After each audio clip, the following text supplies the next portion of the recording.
The continued advancement of computer technology will impact societal norms, privacy, and ethical consideration over the next 50 years. We are seeing of the adverse effect of the advancement of computer technology that will impact societal norms, privacy, and ethical consideration in society. More people may believe in fake news. Nowadays, we can see some edited video, edited pictures, edited audio that some people may believe in, especially those people who are not familiar with this kind of technology may or might easily believe in.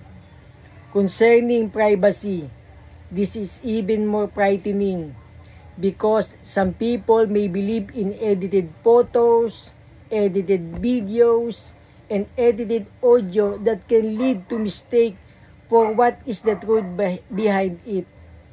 Regarding the ethical consideration, it may cause some trouble in any relationship with their loved ones, friends, and other people, especially in politics.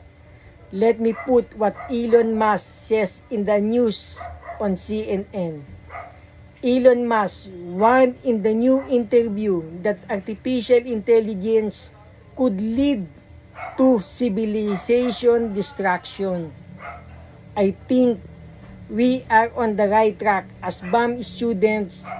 We need to learn these technologies.